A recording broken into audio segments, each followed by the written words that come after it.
So now, especially as the pregnancy progresses, trimester 2 and 3, we reduce the amount of exercises we are doing on your back because that limits the oxygen that is delivered to the fetus.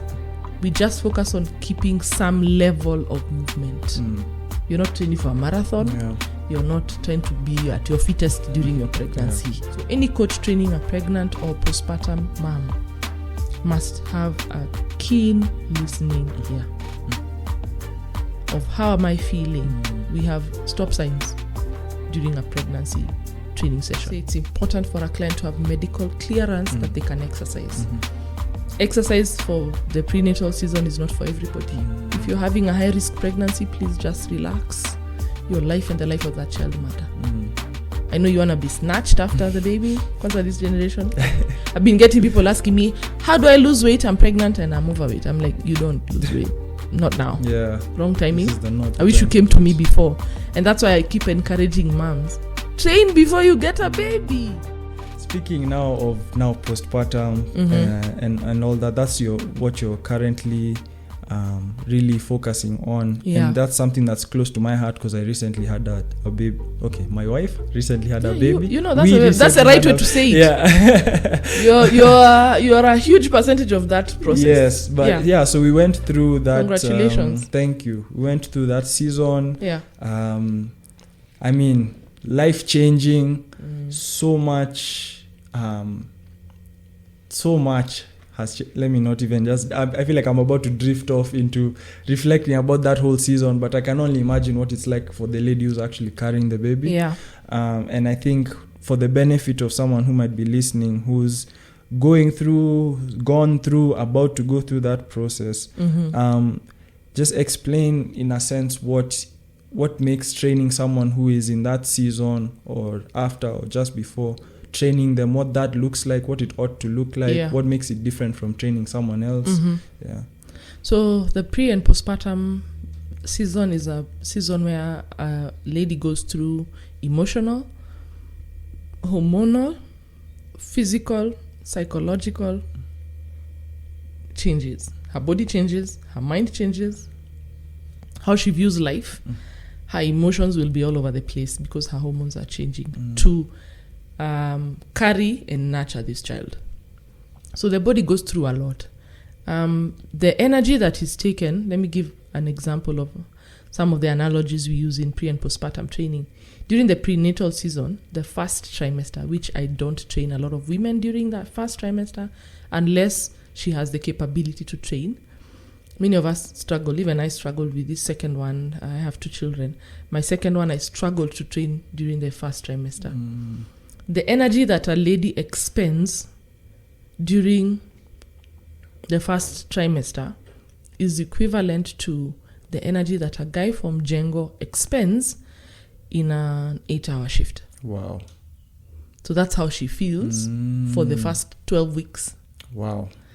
Because there's vascular formation. The placenta, there's a lot of blood involved in forming the placenta, and then the baby's vital organs, except the lungs, are developed during the first 12 weeks. That's why we kind of play it safe, the entire team, the nutritionist, the fitness coach, the doula, the midwife, the gyna. First trimester, we are uko just crossing our fingers and hoping for the best because it's a very sensitive time. And that's why we encourage somebody to just listen to their body and see what's possible and what's not. Some of us can hardly keep water down. I couldn't keep water down.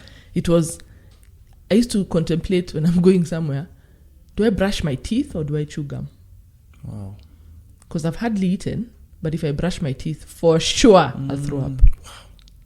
So now I have another quagmire of I'm going hungry. And I'm going hungry as I'm Django guy. Your energy is being... Yes. So you're constantly tired. You're constantly sleepy. You sleep in the first trimester.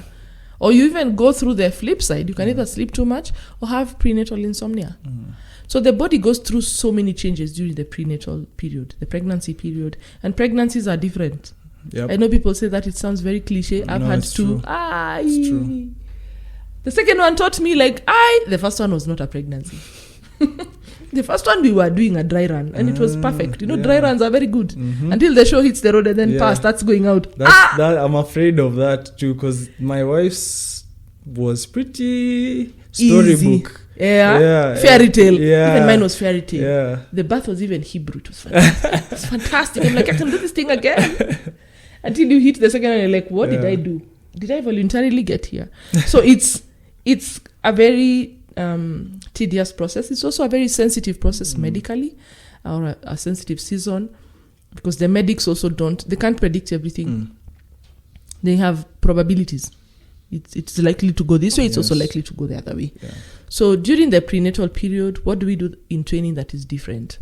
We mostly play with intensity and form and position for the exercises.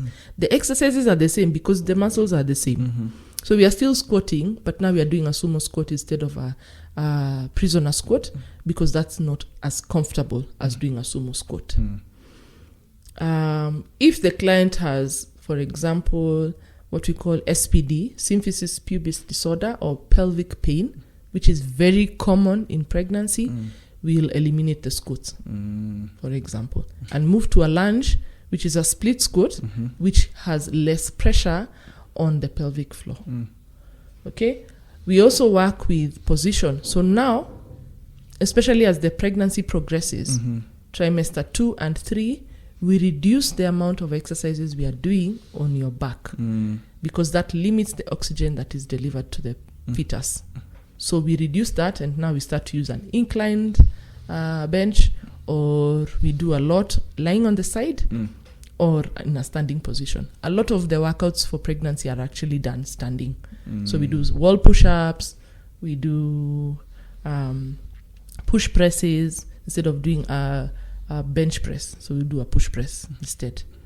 Or we will do walking lunges instead of doing stationary lunges or leg curls. Because now I can't do a leg curl because I need to lie on my tummy.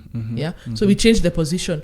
The intensity changes based on the fitness level and the pregnancy experience for the mother. So if a mother is struggling first trimester, we just focus on keeping some level of movement.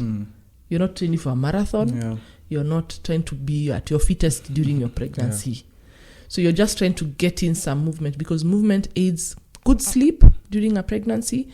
It also provides a child, which I think is not talked about enough, a very good health foundation. Children whose mothers were active during pregnancy prove to have a healthier life for the long term. Wow. So some of the benefits of atimi mwili yangu inakubali strength training, your mother did that. She may have been in a season in her life where she was a casual worker. Oh, ni wale wa majani. These kids who are born in the tea fields. Those guys run uphill very easily.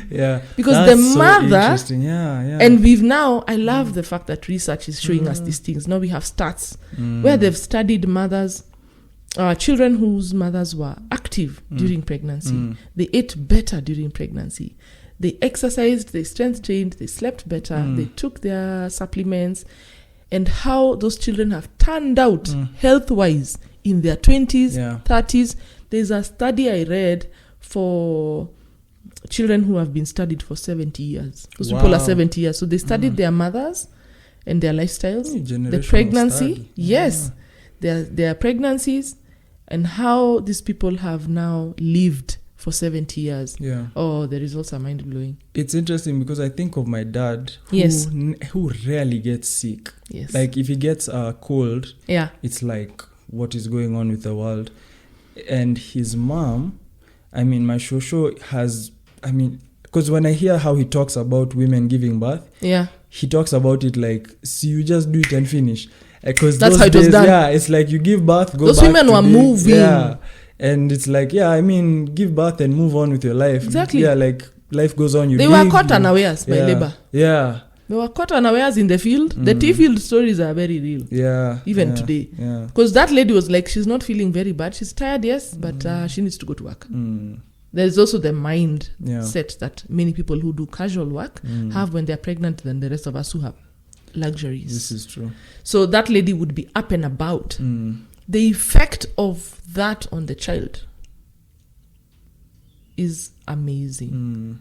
That child you have a better pregnancy, meaning you create a good foundation for that child. So we change the intensity based on how the mother is feeling. Trimester 1 is complicated. Many moms cannot train during that time unless you are training before or you have a fairy tale pregnancy like some of us. So you're able to do something. Trimester 2 is the sweet spot. I like calling it the sweet spot for prenatal training. The pregnancy has settled. Your body is getting back kidogo to normal. Yes, the baby is growing, but not very much, like in third trimester. The organs are well developed. You've done your first scan. That's another thing I look out for with a client before I train them. Have you done the first scan and the pregnancy viable? Is it at high risk? What has the medic said? So trimester 2 is a sweet spot. Energy levels are better. Nausea is ending and you're now able to move around and eat everything. You're able to sleep better. The belly is still not too big to obstruct your movement. So trimester 2 seems to be a sweet spot for many moms. Even for me, my energy levels went from 0 to 100 and I did the most in trimester 2. Trimester 3, we start to focus on a bit of birth prep exercises. So preparing the pelvic floor, which is this muscle group that is on holiday all your life unless you're going to the loo, trying to make a baby or trying to have a baby. And men also have a pelvic floor, by the way. Just throw it in there. Because many guys think pelvic floor muscles are just for women. No, even men. By the way, that thing of these exercises for women. Yes, no. For men. The pelvic floor muscles run from they run like we use the analogy of a hammock. They run from the front opening, whatever that is, male or female, to the back opening. Yeah, so those are the muscle groups that run like that. They help you get to the loo. The loo is there. You're here. You're pressed. You want to go there. You get there. If you're not able to get there, that group of muscles is not working optimally. So third trimester, we focus on that. Pelvic floor because it's a main muscle group for labor. If you'll have a vaginal delivery, even if you'll have a cesarean section, the pelvic floor is still affected because it supports the pregnancy for 9 months. That's what prevents the baby from coming out. So we work on the pelvic floor. We do birth preparation exercises. By this time, the pregnancy is progressing. The baby is getting bigger overnight. And so the mom is getting bigger. She's getting more exhausted. Space is becoming little. So now the baby is kicking and you can see that little foot. Because the space is becoming small and now they are carving and trying to fit in the space that has become little. So it becomes a bit challenging to have very high intensity. However, the female body is amazing. A lady can still train. I trained till the day before for both my babies. Day before? Yes. Wow. Day before. And I can bet that is probably what brought labor. Yeah. So I trained up to the day before. So the female body can still handle a certain level of intensity if you've been keeping at it throughout the pregnancy. So a lady can train up to the end, but she must listen to her body. Yes. So any coach training a pregnant or postpartum mom must have a keen listening ear of how am I feeling. We have stop signs during a pregnancy training session. You feel too hot? Stop. You feel sharp pain in the abdomen? Stop. If you spot or any blood? Stop. If you feel like your heart rate is going too high and you cannot calm it down by taking a break, stop. And then if you're feeling like you're running out of breath, those 5, stop. So the coach must be very aware. Just the way we listen and we talk with a client as they're on the treadmill, what we call the walking test or the talking test. That's the same thing you have to go through with a client every time they're doing a prenatal session. How are you feeling today? How did you sleep? Any discomfort, any pain, what could we focus on? Then the muscles get tighter and tighter despite the hormone relaxing that prepares the body for birth because you're not able to achieve full range of motion because of how the body has changed. Especially the back. The back pain comes because the core is bearing the weight of the pregnancy, but I can't also now lie on my tummy to stretch my back properly. So even as you do the training, I encourage with it hand in hand, prenatal massage to just ease. And this is where the gentlemen come in. Offer that service unless you're some tycoon somewhere. Be also available to offer. That's how some of the ways that men can participate in the journey. That's a huge, and related to the fitness, I mean, like the role. So, side note, I feel like there's a way a man is ignored through that process. If you're going for the clinics and whatnot, which can get to you. Like you feel like, oh, because all the attention is on her, no one cares about you. There's also a attitude people tend to have about the man. It's like, your job is done. But I think the intentionality of being present through that process is so crucial. At least that's what I learned, because you don't realize just how many things your wife is going through. Exactly. And she can't explain it. Even if she tried to explain, you can't understand it. So it's just the presence, being present enough to, even if it's just that 2-minute rub or whatever. It's like, rub her feet, rub her back, massage her legs.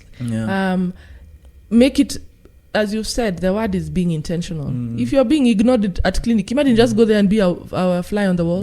Sit there, that's your child too. So sit there, participate. If you can encourage, one of the things I like to encourage spouses of clients I train who are pregnant is go for a walk with your partner. If you can't exercise anything else, drag that guy to take you for a walk. First of all, he'll be the one helping you. I think my husband just looks at me and thinks, okay, you can't have another baby. You went through it, because he gets it. When I needed to go somewhere, I'll be like, you need to stop. I need to throw up. So he was in there with me. So take her for a walk, or go with, accompany her for a walk. Make it a thing you do in the evening, after work, or in the morning as a first thing. It's like another job. It's like you just your family has another business that you have to take care of. Everything changes. Everything changes. So that's what we do in the prenatal phase of training. We change the intensity, the position, and now we are very client-led. The client must guide the process. Let me also say it's important for a client to have medical clearance that they can exercise. Exercise for the prenatal season is not for everybody. If you're having a high-risk pregnancy, please just relax. Your life and the life of that child matter. I know you want to be snatched after the baby. Kwanza this generation. I've been getting people asking me, how do I lose weight? I'm pregnant and I'm overweight. I'm like, you don't lose weight. Not now. Wrong timing. I wish you came to me before. And that's why I keep encouraging moms. Train before you get a baby. Why do you want to start trying to have a baby? So now you want to lose weight to try and have a baby. Because the body only conceives at its optimal. Now you have gotten the baby. Now you want to train to not look like you have a baby. And then after the baby comes, you want to look like you never had a baby. Why? So if women would train for the sake of it, the prenatal process would be easier. Conception would be faster. The pregnancy strain would be less, and you would journey through the pregnancy better. One of my biggest take-homes for any mom who would like to train during the pregnancy season is you journey better. I know some of us want to do it because you've heard that people who exercise have quick labor. It's not assured. And even like this last one, my second pregnancy, I shared my cesarean section story. I had a CS and guys were shocked. After all that training, you didn't have a sure ticket to a quick Hebrew birth. No, I didn't. Because that's beyond my control. So you need to know what's within your control and not. So many unknowns. I'm sure now you know the way things move from here to here to here. During 1 week, you're just like, oh, thank God for a new life. The next week is like, are we going to have a baby? Then another week, is my wife going to be okay? Then another week, it's like... Okay. Now you're signing papers for, are you the next of kin? You're called aside, you're sat in an office, you're told you need to sign here. Like that's what happened for us. Labor started, and then we went to the hospital, and the baby was under distress. You cannot deliver a baby who's under distress. That's it. That conversation of labor ends there. So my husband was just called and told, please sign here. And I told the doctor, just explain to him what that means, but we had gone through it during the clinic process. That's why men need to be at the clinic. Attend the clinics, because the midwife or the gyna will explain. Like if we don't go this route, which route can we take? Be there so that you know what's going to happen. Also gives your wife that confidence to to like, because we are a partnership, and it gives her the confidence to say that what she wants really, because you're there to support her and like back up what she's saying, and she can trust that you're sorting things out outside. Exactly. And then doctors also put pressure on women, so they want you to do a certain thing, but if your heart is not in it, sometimes I can tell they know how to push a lady. Exactly. And then, but if you're there as the husband, they know they can't really go. It's the patriarchy. Let me tell you, it's the patriarchy. Women don't know what they're saying. Kwanza when she's pregnant, ni hiyo mimba inamwambia hivyo. Mommy brain. Yes.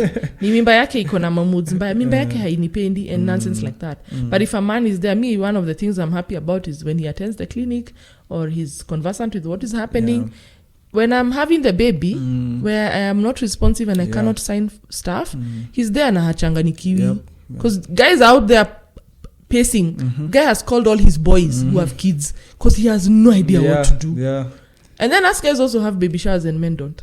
Exactly. So you're this guy, you're there, you're the father of the child. Now you're in the dark. 100% with all your manness. Kabisa. No idea. So that's how the pregnancy training is like. There's also a lot of mental work that we end up doing because the mother struggles through it, honestly. Just to be blatant and blunt and honest. It's mothers struggle through the pregnancy. Mentally, emotionally, they change. They get food aversions. So I also teach people on how to eat nutritious food, even when it's pizza. I would love for you to talk more about that, the eating side when you're expectant, the whole you're eating for two thing. How far should we take that phrase that you're eating for two? So you are eating for two. That's the basic. That's a general statement, and it's actually factual, but not quantity. Not quantity. Yes. You're eating for two. You're pissing off some aunties out there. I know. Just so you know. Oh yeah, mine are always pissed. I don't even take those ujis. They send me uji, and I call my neighbors. Uji imekuja. Uji imekuja. Still in the freezer. Yours is still no. Just share with your neighbors. Let them also enjoy the new baby. Me, I shared with my neighbors. I got bottles. I told the nanny gawa deliver to every household that wanted porridge. So the porridge was shared by everybody. You're eating for two, but nutrition-wise, not quantity. Yeah. The baby gets the nutrients, not the calories. They get the nutrients. Yeah. So if we focused on eating for two in terms of nutrients, yes, you would go crazy with your nutrients. So make sure your food is less processed, well prepared, you're eating a large variety of foods. The raw vegetables, the cooked vegetables, you're eating your proteins, you're eating your carbs, you're taking your water, you're reducing on how much you snack, although that's a long shot. That one I survived on crisps. There's also survival. There's also survival. Yeah. There's a survival bit in pregnancy where everything stinks, from the man to the onions in the kitchen. Your colognes are nice until you are pregnant, and you're like, the fridge always smells bad. You keep asking him, and it's his cologne. My husband had to change one cologne during pregnancy because I was like, I can't stand that. You need to get another one. So if you can focus on the nutrients, then that makes a lot of sense. But in terms of quantity, no, you don't need as many calories as you think you need to. We have a figure. So we increase calories by 500, not in first trimester, in second, and then in third. How come? Because now the energy requirement is higher. So later. Later. Because now the baby, during the first trimester, that's why we don't see pregnancies in first trimester. The baby is not growing that much. I thought maybe because of that energy thing you are saying, how you feel like I'm Django person. Yes. Most times you can't eat. Most times you can't eat, and your body has it in you. And that's why I keep saying train for the sake of it, so that your body is ready for a pregnancy. You need to also be ready for a pregnancy. So if you've been eating well before you got pregnant, you get pregnant and your body has a good foundation to start. So just ensure your nutrition is good. You're eating I was not eating. Second one, I was not eating. First trimester, I didn't eat. I was eating crisps and ketchup.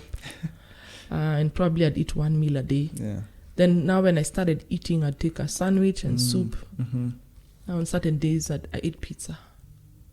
I ate pizza. I ate pizza. I knew where every pizza place is and how far it is. And based on the time my husband is leaving work, I'm like, pitia this one because their mushroom chicken is better than this. Man, my wife's pregnancy was amazing because she was craving ice. That's a common one, by the way. Is it iron? Is it usually iron or what? I don't even think. I know people try to link cravings to nutrients. I don't think it's always cravings to nutrients. It was ice. That was an easy one. Yes, I have a cousin who was craving ice too. Yeah, ice is a common one. Or you want a very ice cold soda or a soda with an ice bucket. And she's a tea any time of the day type of person. Imagine. And now suddenly she's into ice. Yeah. I took Coke for the first time in many years. When I was pregnant with my second. I don't take Coke. Even today, if you give me, I don't drink Coke. I take a nice cold Coke. So nutrition-wise, focus on the nutrients. Yes. If you can eat nutritious food, even taking water is a struggle. Because there's just a way the body responds. And it's different. Because during my fast, I had no things like that. No cravings. It was fairy tale. No cravings, no aversions. No allergies, no suddenly this thing inaniharibikia. No, I ate everything. But with the second one, it was very complicated. So the eating for two should be nutrients, not calories. Yeah, and so I feel as though with that, you're eating for two thing, there's the pressure to overindulge. And I find that when it comes to pregnancy, the expectation on women who are pregnant tends to be, if you're not gaining weight, you're failing your child. Yes. And I feel like that's a very dangerous narrative. Very. Yeah. And especially now with those aunties you're talking about, is if you're not gaining a certain amount of weight. Exactly. So yes, medically speaking, you should gain between 11 to 15 kgs for a pregnancy. That's the ideal weight gain. Studies have shown that more women lose weight first during a pregnancy before they start to gain because of the aversions and the nausea in the first trimester. I lost 8 kilos in 3 months in the first trimester. So after losing, then the doctor was like, now you're eating. So now we can go. We can try and eat a balanced diet and try and get to 3 meals in a day for the next second and third trimesters. Then you are required to add weight. You are medically required to add weight.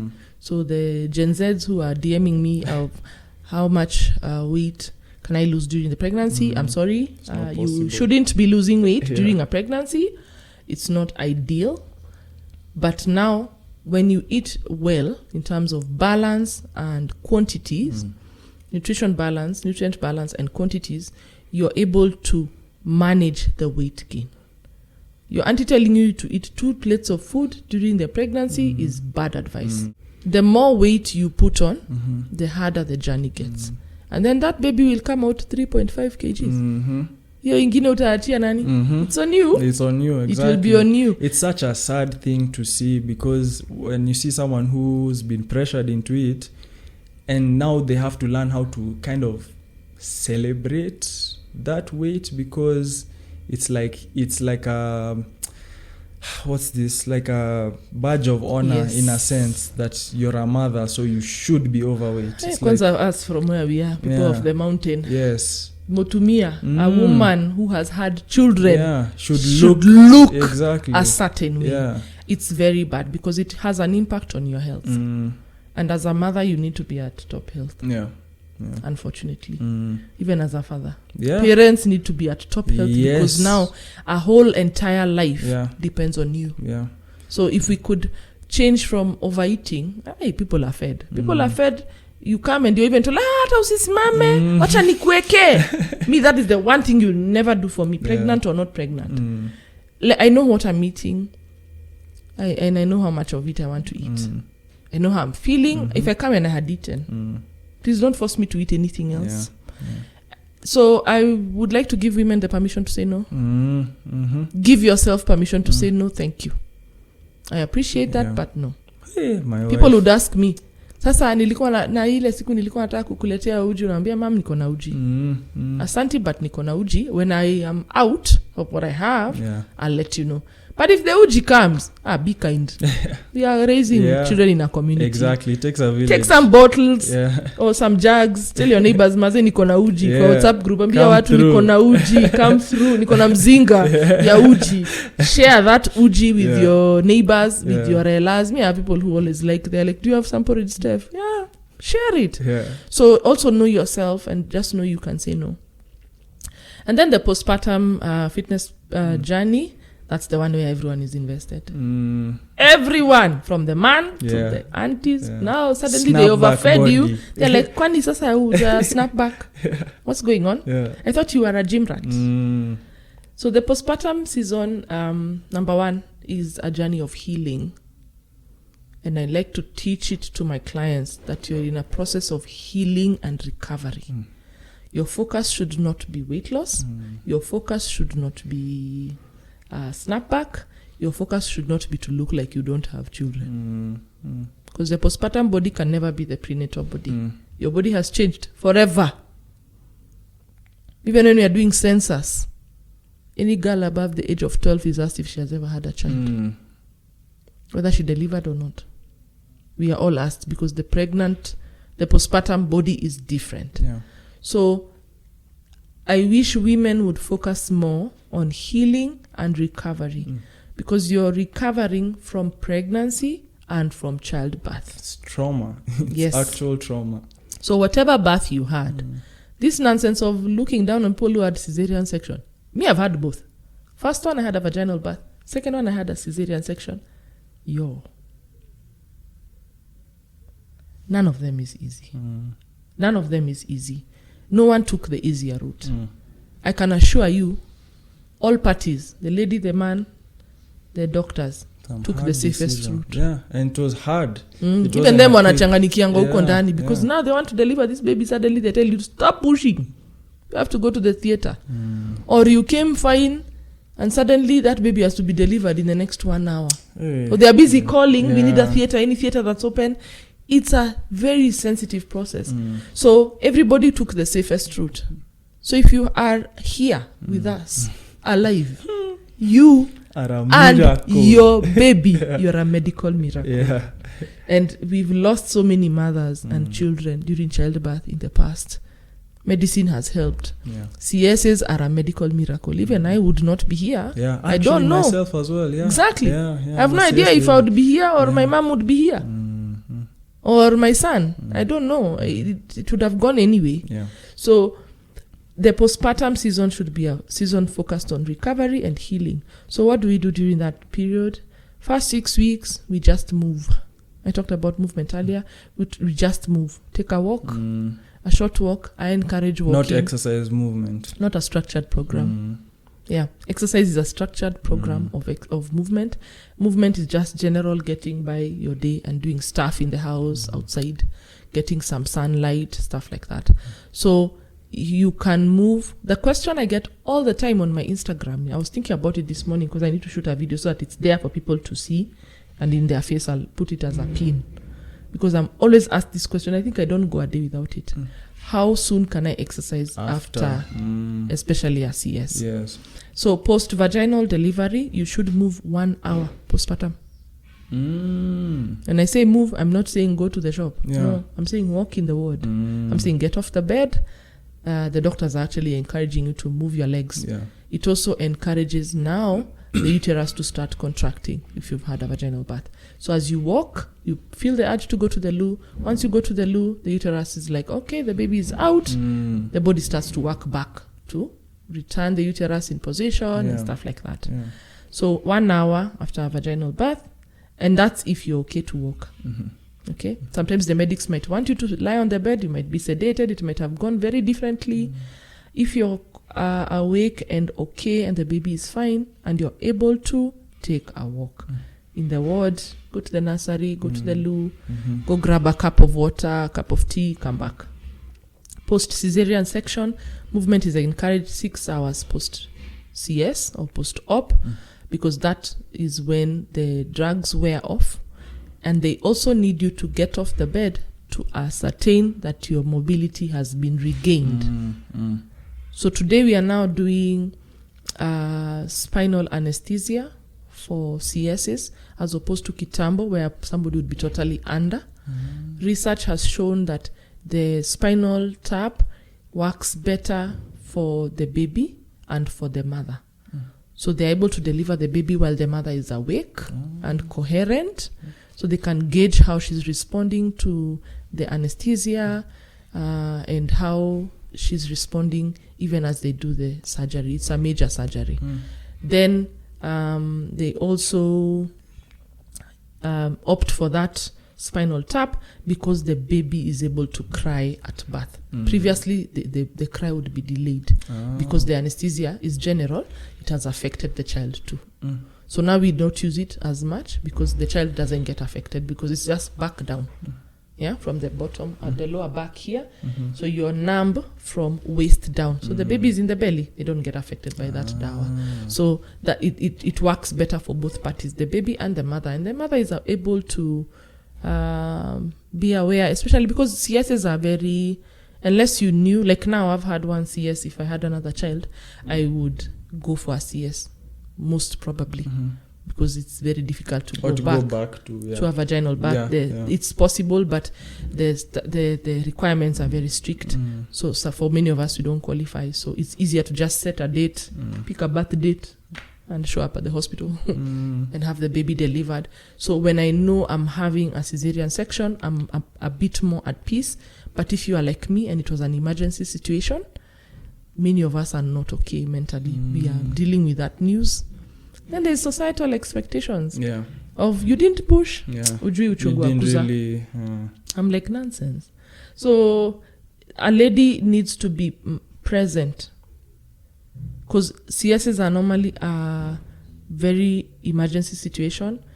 So if she's awake and then she hears the baby cry, it calms her down a lot. But if you're not able to, they'll put you under. If you're not able to be calmed down by the anesthesia and be present and not panic too much, because it's a very sensitive process, even just putting that spinal tap. So we focus on healing and recovery. So 6 hours post CS, you can move around in the ward, walk. It's good for your legs. It's good for the swelling to reduce because you get swelling after delivery. So the first 6 weeks before you go for your first gyna check, I encourage people to just move. Take the cups to the kitchen. You had 3 cups of tea. Pick them up. Take them. I always served my food. I never had anybody serve me. I know it's easy for, just sit. I'm like, no, thank you. You hold the baby. Let me get my food. So I'd get up from, and it's just behind. The kitchen is there. The sitting room is here. I just walk there, get my food, come back. And then change the baby's diaper. If you live in a house that's on one floor, put the diaper station in the bedroom, stay with the baby in the sitting room, get up, go change the baby's diaper, come back. Babies who are that age need up to 10 diaper changes in a day. So that is 10 short walks. Short walks. It counts for so much. People think I'm not able to exercise, so I'm not doing anything. No, you can just be changing diapers. Change diapers, go change, come back, go get a bab cloth, come back. Go put the baby down, come back. Go put your food, come back. Go get your water, come back. You can also, what else? Participate in things that can help you get moving. Birth the baby.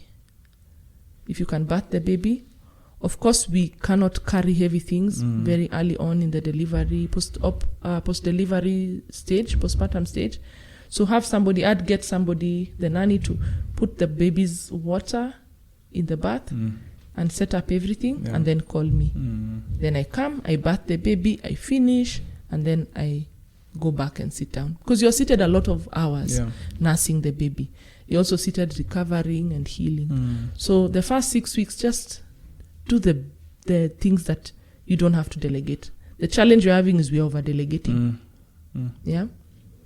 Leta mtoto, change mtoto, bap mtoto, hey, yeah, badilisha diaper, mweke chini alale. If you could do those things, Let the person do the other things that you don't have to do. The repetitive tasks.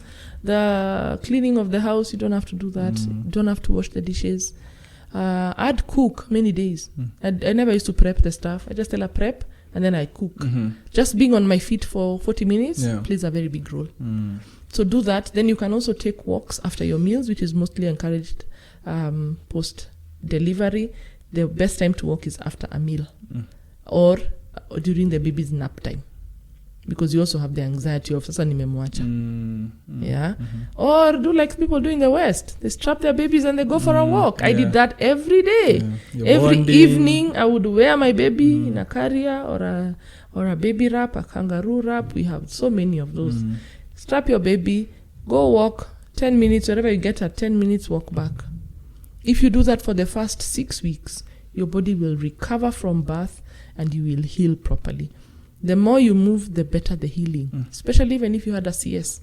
The mobility of that scar tissue is fantastic when you're walking. If you don't walk, it sits like this. And then if your belly is, because your belly is still big, hanging over, that scar doesn't heal very well. So if you're moving, it gives that area some mobility for the tissue, the scar tissues, so it heals better. I went for my postpartum checkup, and the guy asked me, "What have you been doing?" I'm like, taking care of the baby. Nothing else. I didn't exercise. I only did a few pelvic floor exercises when I felt ready at around week 4.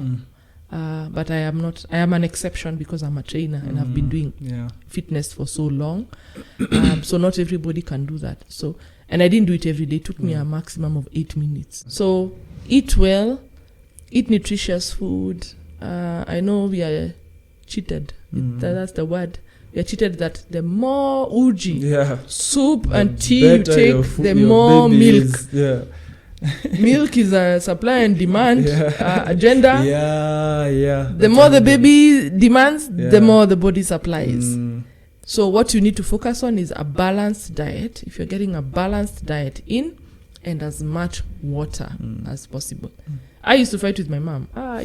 You're taking black cocoa. I'm like, I don't take milk. I've not taken milk for 10 years now. Oh, wow. Fresh milk, I don't take fresh milk. I can take milk products, but the fresh milk I don't take. So we would fight. Why are you taking black tea? I'm like, because I want cocoa. I want to take the Ovaltines, the what. I would take, and I would stagger them. In the morning, I'd have a cup of cocoa. Then at around 10, I'd have a cup of soup. At around 2 with my lunch, I'd have a cup of uji. And then I'd have a herbal tea at night.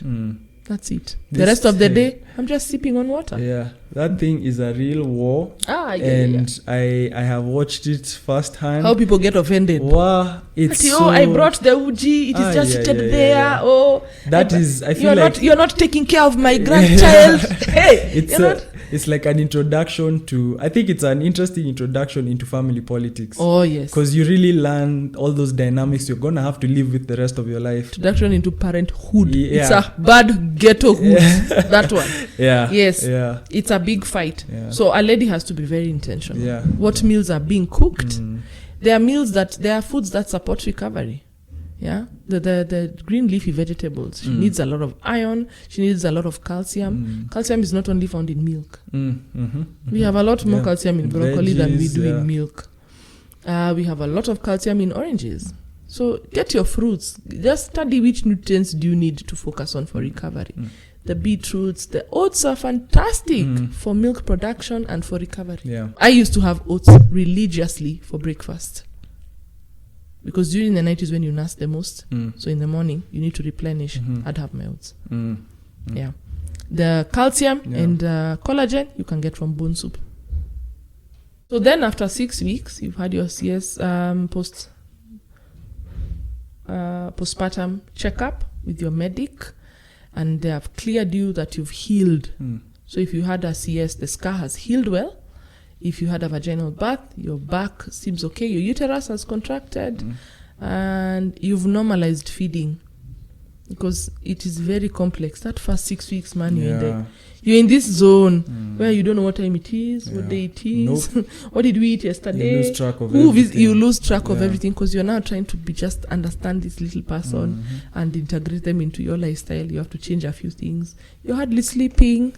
So you've synchronized now. At least by week 6, you have gotten some sleep, or you're trying to figure out the sleep. Or you've accepted that you will never sleep again. Exactly. I keep saying parents are an experiment that human beings can do without sleep. Yeah, by the way. A successful experiment at that. Yeah. So you've now established feeding, especially feeding. I keep telling moms, by week 6, you've established feeding. Because if you're not getting enough milk, it will give you stress. So you've established feeding, and you've created some sort of routine of having a newborn in the house. And for some of us who've had other children, so you have a newborn and you have another one who's still going to school. It's just chaotic. Very. So you've established that. By week 6, you've healed well, and you've established some sort of routine. Then now you can carve out time to exercise. Now the big question comes, where do I start? The first 6 to 12 weeks of your postpartum fitness journey must focus on core retraining. So when we say core, we mean abs and back, and pelvic floor rehabilitation. The pelvic floor took a beating during the pregnancy because it supported the pregnancy for the 9 months. And as well, your core was stretching. So we couldn't work on those abs. They were stretching the whole time. And your back was strained because of the pregnancy. And also, your back bears a lot of the pressure during birth. Because we feel the contractions here. The injections are put here. The pressure of the back, you've been sitting like this the whole 9 months with a nice round curve at the back. So we have to retrain the core and the back to work the way they are meant to work. And then now we rehabilitate the pelvic floor, because a lot of moms suffer with incontinence because of the pressure of childbirth. So 2 scenarios. If a lady had a vaginal birth, there was pressure on the pelvic floor because of the baby getting out of the birth canal. If they had a CS, her bladder was moved aside to deliver the baby and then put back. So there's some weird thing that goes on the first few weeks when you're going to the loo. Then we have issues with bowel movement, because the baby presses on the rectum as they are delivered. So you find, before you identify whether you're able to get to the loo, you know, when I talked about getting to the loo, feeling like I want to go and I don't get there. Many moms have incontinence issues. So the first 6 to 12 weeks of that program must work to rehabilitate that pelvic floor, so that she's able to hold before she gets to the toilet. And feel some sort of normalcy around the pelvic area, because it's a lot. So that's what we focus on the first 6 to 12 weeks. Breathing, we introduce breathing exercises, and then you ease in back now into some strength training after 6 to 12 weeks. So I have a program, a postpartum program that I created this time with my second pregnancy, which it's a 6-week program. There's pelvic floor, core, retraining, but by week 4, we've built up to some light strength training exercises, because the baby is growing and they're getting heavier, and you're carrying this little dumbbell, you can't drop them. Little dumbbell is right. Yes, you can't drop them. People are scared of these ones, wanaangusha easy kwa gym, but you'll never drop your baby. So the baby is getting heavier, you need to be ready. And actually, during prenatal, I also help moms work on upper body strength. They don't realize how much they need upper body. They're like, but must we work on our arms? I'm like, have you rocked a baby for 12 hours? You will know that bicep needed to be there. Yes. Because now you'll be here, rocking, calming. God forbid you have a colicky baby who needs to be held. Did. Oh, wow. I did. My That's second so unfortunate. Had colic. So you are up at night, nimeganda mkono shika. So you are doing rounds like that. You're carrying the baby, you're rocking the baby, you're nursing the baby. You need to be strong for that. So during the postpartum season, we introduced that a bit. Now after the pelvic floor and the core have been retrained, we work on that. Then after 6 months postpartum, which is when we do exclusive breastfeeding for most of us, if you have weight to lose, we start to lose the weight after 6 months. I know many people want to lose weight immediately. It's not safe. It's not healthy. It's cute. It's cute. And everybody will be talking about you. Have you seen her? Like people are talking and saying, have you seen Steph? I'm like, I'm dying, guys. I'm dying, because this baby is feeding way more than I thought. And I have I had a complicated pregnancy, so I lost a lot of weight postpartum, more than I intended to. I did nothing about it. Like, I did not intentionally get onto a calorie deficit. No. I didn't eat less. I didn't train more. No, I didn't. I didn't do any of that. I just nursed the baby and took care, but I lost more weight than I intended. So I had to regain it because it was now affecting my health. So mothers need to be aware of the fact that anytime before 6 months, trying to lose weight plays a number on your health. You might look nice. You might look snatched. You might look like you don't look like the mother of that child, which is not African. You need to look like the mother of that child in Africa, but you don't want to look like the mother of that child. But it plays a number on your health. Remember, the baby gets all their nutrients, 100% nutrition from this mother's body for 6 months. So if you're reducing your carbohydrate amount, what are you doing to your body? The baby. You're affecting your health. The baby will get everything because you have storage. Because they'll take whatever you have. Whatever you have, little or not little. So if you had, let's say, for example, we store calcium and phosphorus in our bones. That's why they give you those perfect supplements. Example. Yes. So you store calcium and phosphorus in your bones. Babies need calcium to grow their bones.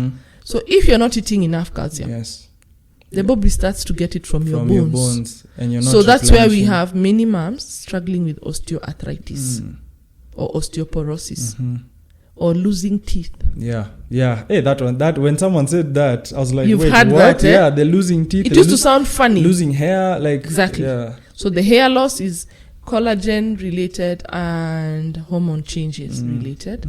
Yet the hair grows, even estrogen levels. Estrogen levels are very high during pregnancy. They support hair growth. Now they go down. The day the baby is born, they go from here to 0. So the hair loss starts immediately. So if you're not replenishing and eating a balanced diet, the baby just keeps getting it out. Yes. So you're not restoring the storage that you have.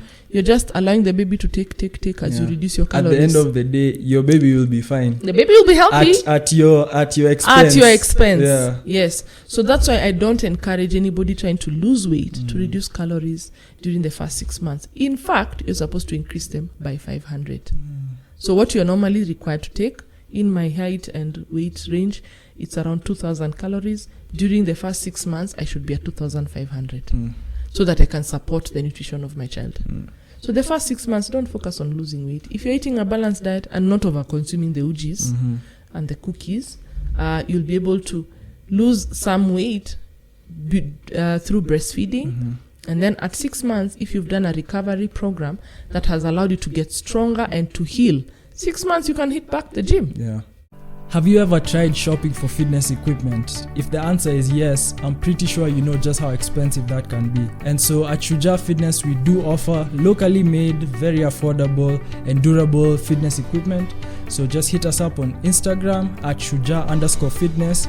And we have our catalog and the link in the bio. For those who are in Nairobi and you want to have your own home setup for an affordable price, please let us know, reach out to us. We have a range of things from dumbbells to suspension trainers to benches. It's affordable and you won't break the bank trying to stay fit while you're at home. Hit us up, let us know what your needs are and we'll make it work. Yeah, you can start running, you can start walking, your body feels like itself.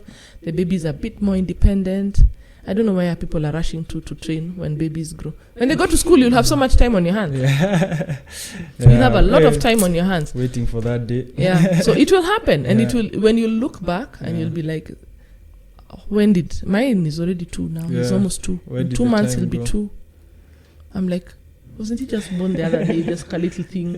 Came home and my husband was like, Akini kadogo. And I was like, now the guy is tall and is saying bye and locking the door when you go. It's a short period of time. So don't look snatched and lose weight at the expense of your health. That child needs you to be alive and healthy because you're supporting their nutrition. I had to kind of sum up that whole thing is I had someone once say the days are long but the years are short. I have a 10-year-old, almost 10-year-old now, and an almost 2-year-old. I can assure you that they grow so fast is not cliche. It is true. And the days are long. The days are long because you're nursing, diaper changing. They eat, they poop, they sleep. That's their job. Yeah. Every day. Yeah. So you're the one facilitating that process. Yeah. Man, you're exhausted. By diaper number 5, you're like, boss, what is going on? Why can't you just stay in one diaper the whole day? Yeah. So you do that and it becomes so mundane and you do it for years. And then shortly, they are old enough to go to school. And then they go to school and shortly they are moving up. My daughter is now in upper primary. We keep asking each other, where did time go? How did we get here? We are now, this year we are double-digit parents. Wow. We didn't see that one coming. Yeah. I know my parents used to say, okay, you guys were just small the other day, like, watch your story. But now we get it. So the days are long and the days are long, the years are short. So focus on what is priority at that time. And postpartum moms need to just focus on being healthy and recovering from pregnancy and childbirth. If you do that, that's a good foundation now to hit the gym, doing everything and anything that you want. So as you navigate the early postpartum fitness journey, please pay a trainer who's qualified. Don't get somebody who's looking at you. Those ones we talked about earlier, who looks at you and is like, "Yo, tumbo yako ni kubwa sana, we need to reduce it." Yeah, it had a baby in there. Yeah. Give the stomach a break. Yeah. Give that tummy a break. Let it recover slowly and get back to its factory settings or new settings. Now we've said we are version 2.0. I keep saying I'm now version 2.0. Steph 2.0. I have 2 kids, so with every child I become a new version. I need to now train the body that I have. I know this is the one I want, and that thing actually needs to stop. Where everybody tells me I'm trying to get to my pre-baby body. Sis, bye. Yeah, it's that. It doesn't. It is not coming back. It's never coming back. You had it. I hope you took care of it. I hope you enjoyed it because now you have a new one. Just like your life before the baby is never coming back. You want your boys to call you and tell you, boss, uko. Now of course niko home. Of course niko home. Na mama aski vizuri and I need to hang out with the baby. Ama hapana leo itawaka. Or somebody randomly calls you and you're like, niko poa. Timbona una sound kama kuna kelele, niko hosi. You're doing the hospital run at night. Your life has changed. So we just need to accept that the season we are in is different and take it as it comes and do your best in that current season. Focus on the baby, focus on their nutrition by focusing on yours and your health. So that's what we do in postpartum season. The uptake is still taking time because for the longest time, Africans put their feet up when they're pregnant.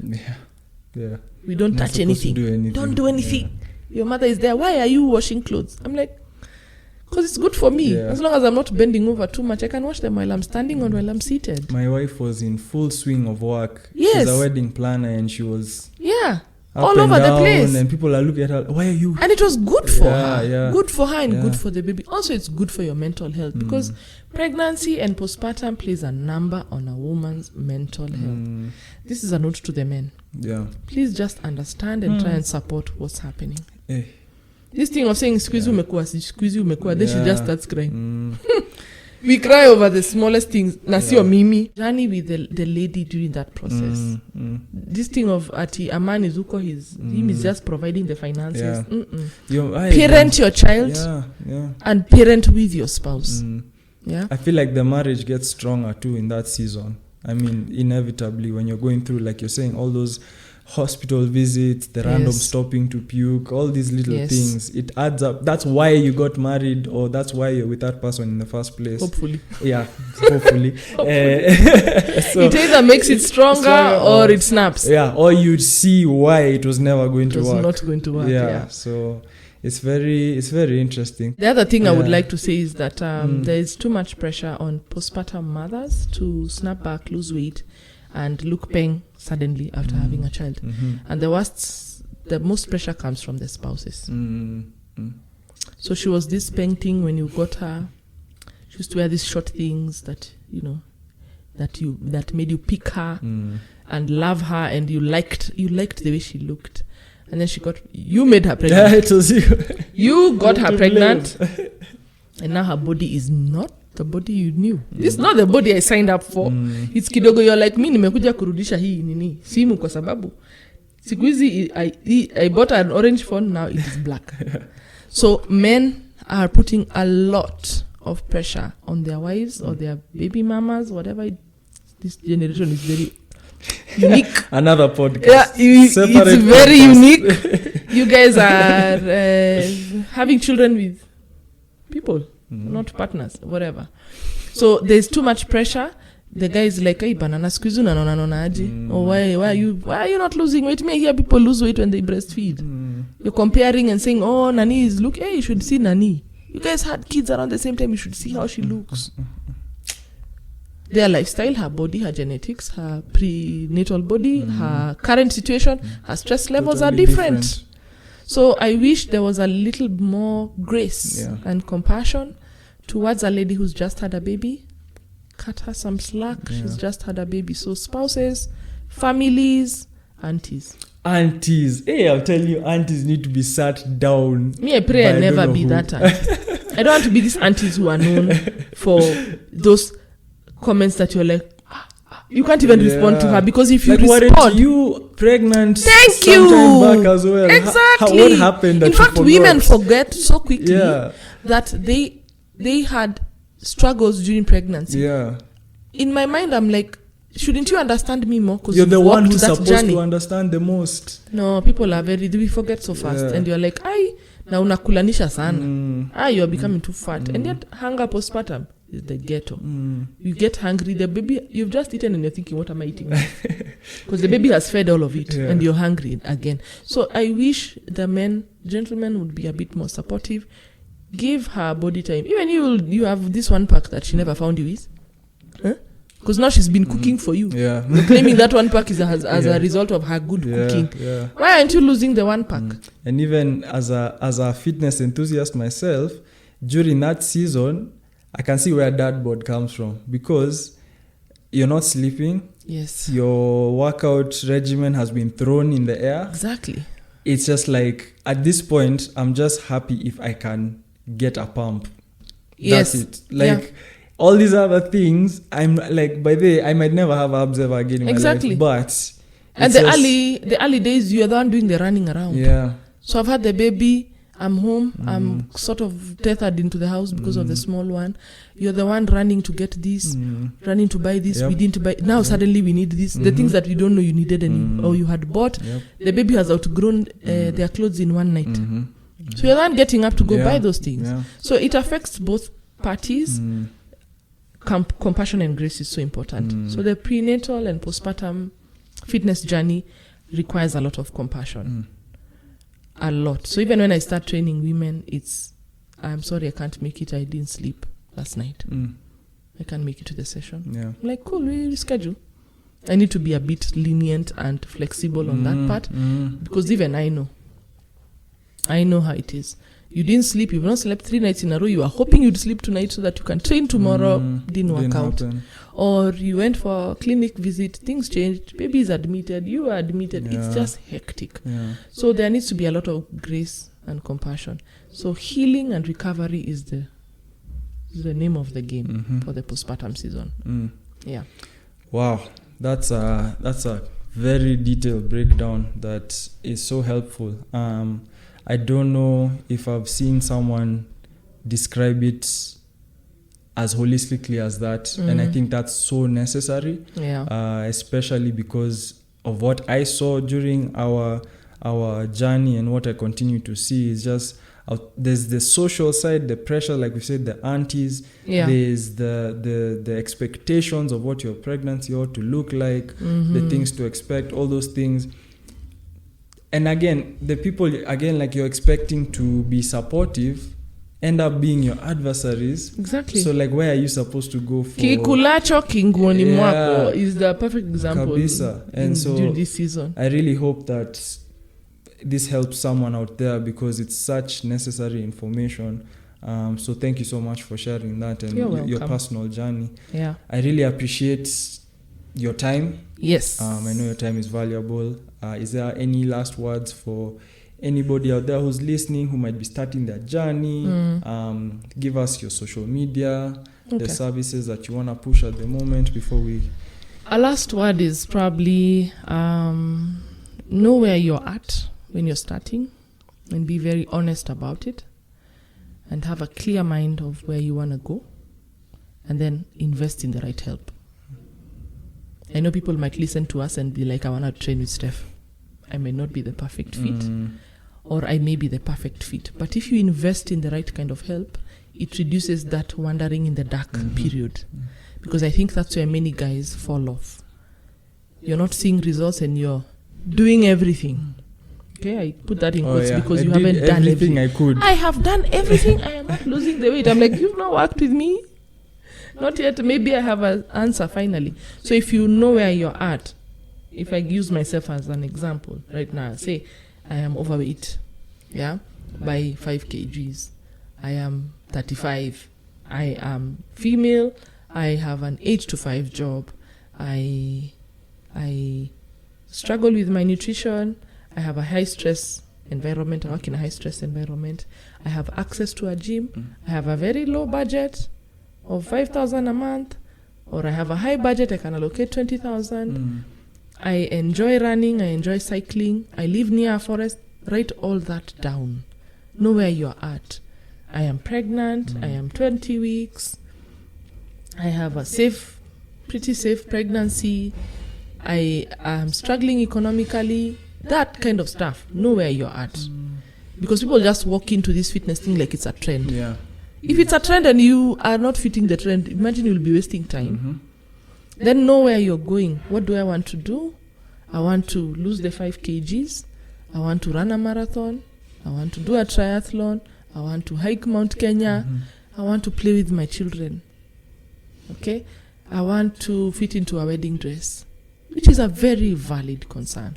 I want to look hot for myself. I want a 6-pack. Yeah? I want to be strong. I'm struggling with just doing basic things. Maybe you work on a site and people tell you, Abuni winulie your simiti, and you're like, ha! You're almost dying there trying to lift that bag of cement. You want to do that. You want to be helpful. Your parents live out of town. You want to be going home and being helpful. I want to cut napier grass for the animals. I enjoy farming. I want to be able to walk up and down the farm for hours without getting tired. I want to stop panting up the stairs. I want to feel like myself after having a baby. That's a very common one I get from moms, because your body is not the same the first few months, so you're not feeling it. You're not feeling it. You're like, whose body is this? What is this body doing? What does this body look like? So I want to feel like myself again. I want to fit into clothes I used to wear. I don't want to overhaul my wardrobe. So know where you're going. I'm here. This is where I want to go. Then the in-between, allow somebody to walk with you. Why don't we store hide our money in the mattress anyway? See, we discovered that banks have a better way of doing it. Why are we not allowing trainers to be there to walk with us? Get a fitness coach who understands where you're at and can chart a way forward for where you're going and invest in them. Because that investment, by the way, I don't benefit as much as you do. I benefit financially. That's the job I'm doing. But the benefits that you're looking for, you're the one who's going to feel those. So if you can invest in some help, don't wander in the dark. Don't do everything. You've detoxed 15 times. Sis, wacha kudetox. Your liver is tired. Your liver is tired. You have eaten a low-carb diet. You have even messed up with your memory. Because carbohydrates are brain food. You're not eating enough carbs. You've gotten so thin, now you're getting sick. Don't. You've gotten into the diet culture. I need to come back so that we talk about the diet culture. Yes. To the level that you're anxious around functions in food. And food, you look at, you're like, aki kuna chapo, kuna rice, kuna manjahi. What am I supposed to eat? Nothing here is healthy. Yet you don't know that one cupcake will not make you fat. If your boyfriend brings you a cupcake, eat it. Yeah. Stop saying, look at you the way unataka tu ninone. Yeah. Eat the cupcake. Yeah. It was the thought behind it. Yeah, you're going for a party I turned 40, I'm having this big bash, na mwaga drinks. Come ukunywe drinks wache kusema ati unajua sasa mi jani yangu ama you're on IF. I tell you let's meet for a date at 2, you're like I've not broken my fast. You're messing up with your social life now all of a sudden because you're doing things that are extreme. Get a coach who knows their stuff. Yeah, interview the coach. Don't just walk in and say, you train Steph, I want you to train me. Maybe what you're doing with Steph is working, but it might not work for me. Or even get enough confidence to fire your current coach. Thank you! Yes! If the vibes are not vibing, and the training is not working, you're not getting your value for the money that you're paying, fire the coach. Get another one. But invest. Because I think that's the in between. If you can invest in a good coach, I've benefited from business coaching for my fitness brand. It is not what it is because of my doing. I have the brilliant idea. I am a good coach. I don't have the business acumen and the understanding of how to structure this business. So I have invested a lot of money. My husband is watching. I have invested a lot of money in public speaking training. I've always been a public speaker, but I went the structured way when I wanted to now start speaking for content. I've invested in business coaching. I have invested in doing fitness courses online. I've done community programs. I've done social media training.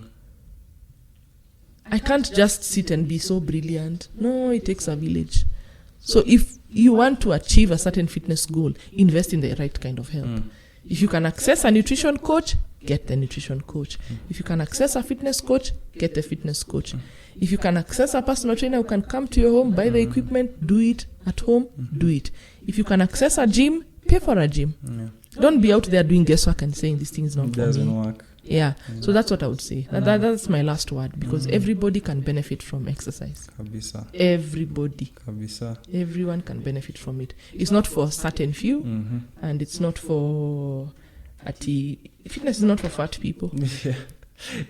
We've always thought, I'm sure people ask you, why do you train and you look so good? I'm like, I look good because I train. Thank you. I look this good because I train. I don't train so that I look good. I look this good because I am trained. So fitness is not for fat people. Don't wait to get fat so that you come and train, or don't wait to get sick so that your doctor tells you, hey, you need to look for a coach. Unaandikiwa hapo prescription, broccoli, red cabbage, no onions, reduce chips. And now even your attitude is funky because this is something you have to do. You know, so it's external. I think coming from a place where you get to do it is always the best. I always say give it a shot. We are willing to invest 1 million shillings in something you're not sure about. Give yourself a chance. Gamble on yourself too, and on your health. I keep saying gamble on your health. Put that money there and say, hii gym I don't like it. Nahama hii ingine. But we are willing to put in for money. How many of us farmed quail eggs? Man. Tulizikula hizo vitu. Me, I never ate them by the way. Because I was like, I'm a joy of missing out person. I look at everybody, what they're doing and what they're watching, and I'm like, So that's what I'd say. That's my last word. You can find me on social media, on Instagram at Fitness by Stephanie. But the fastest way to find me is Google. Hey, Google. If you Google my name, Stephanie Mwaura, everything will come there. This is true. I have done it before. You've done it? Yeah, I did some research. You see the benefit of coaching? Yes. Because we were once asked to find Google yourself. And if you do not appear on page 1, my friend, nobody knows you. Your social media has no presence. No, by the way, you need a social media or online presence. It has no presence if you're not on page 1. So I worked on those deliberately. But now I'm glad also with time, the brand has grown to the level that if you say Fitness by Stephanie, people, a number of people, not all, a number of people will know who you're talking about. No, kudos to you and how much work you've put out, and just the intentionality is visible. Thank you. I think I'm so glad we finally got a chance to sit down. I think you have so much value to give this time we've had today has barely scratched the surface of so many things. Happy to come for round two for sure. Even this particular episode, I feel like needs to be 2 parts. This can only be 2 parts. But I'm really looking forward to more conversations in the future with you. We'll come up with other topics we can tackle next time. Absolutely. But as an intro, I think this was perfect. Thank you so much for your time. Her content is amazing, guys. Go check her out. Follow her, all that good stuff. Ask her questions. She's very interactive. Yes, I answer questions every Thursday. Nice. On my stories.